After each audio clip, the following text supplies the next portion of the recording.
ہمارے درس قرآن کا موضوع ہے شکر گزاری۔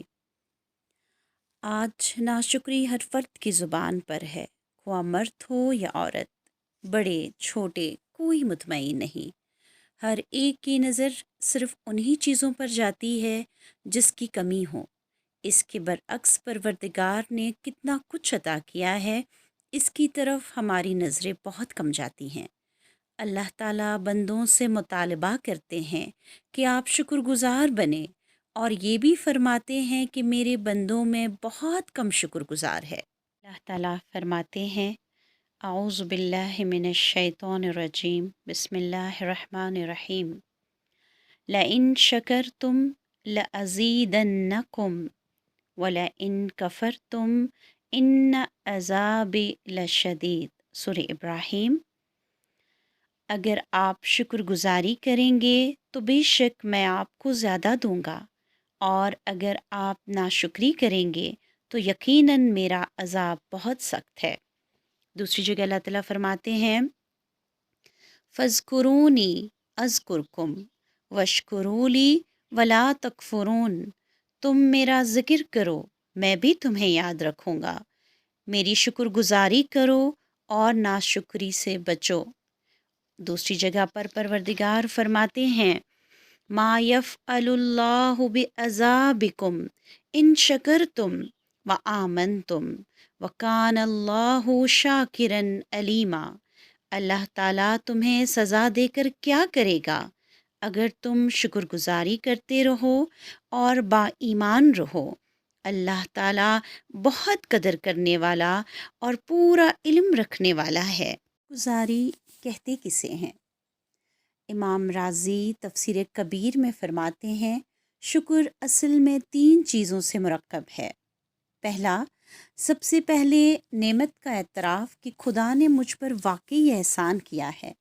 ایسا نہ ہو کہ نعمت کی قدر ہی نہ ہو، یا اس نعمت کو دوسروں کی طرف منسوب کریں کہ فلاں یا فلاں کے سبب مجھے یہ نعمت ملی ہے، یعنی ہر نعمت کو اللہ تعالیٰ کی دین سمجھنا، اور پھر اس انعام دینے والے کی عزت اور تعظیم۔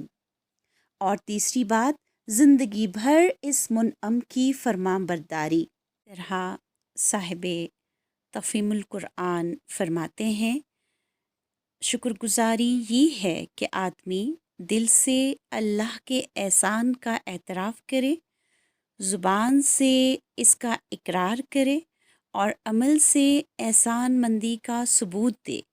انہی 3 چیزوں کے مجموعے کا نام شکر گزاری ہے۔ شکر گزاری محض زبان سے اقرار کرنے کا نام نہیں، بلکہ ہم نے دیکھا کہ شکر گزاری 3 چیزوں کا مرکب ہے: دل سے اعتراف کرنا، زبان سے اقرار کرنا، اور عمل سے اس کا ثبوت دینا۔ اللہ تعالیٰ نے ہم پر بہت احسانات کیے ہیں۔ پروردگار فرماتے ہیں کہ اگر آپ میرے احسانات کو گننا چاہو تو نہیں گن سکتے۔ مختصراً شکر گزاری یہ ہے کہ جو نعمتیں اللہ تعالیٰ نے ہمیں دی ہیں ان کو اللہ کی فرما برداری میں کھپانا اور ان کو گناہوں سے بچانا۔ مثال سے سمجھاتی ہوں۔ مثلاً پروردگار نے ہمیں آنکھیں دی ہیں جو بہت بڑی نعمت ہے۔ ان آنکھوں کو حرام چیزوں کو دیکھنے سے روکنا یہی شکر گزاری ہے۔ ہاتھوں کو حرام کاموں کے کرنے سے روکنا یہی شکر گزاری ہے۔ اولاد بہت بڑی نعمت ہے۔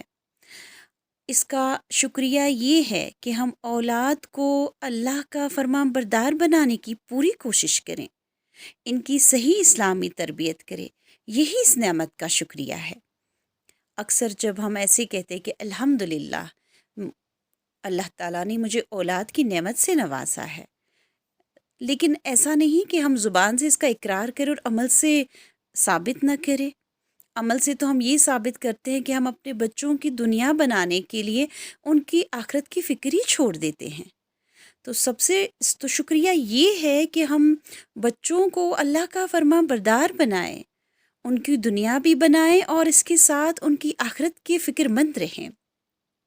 وقت اللہ کی دی ہوئی بہت بڑی نعمت ہے، ہم اس وقت کو گناہوں میں ضائع نہ کریں۔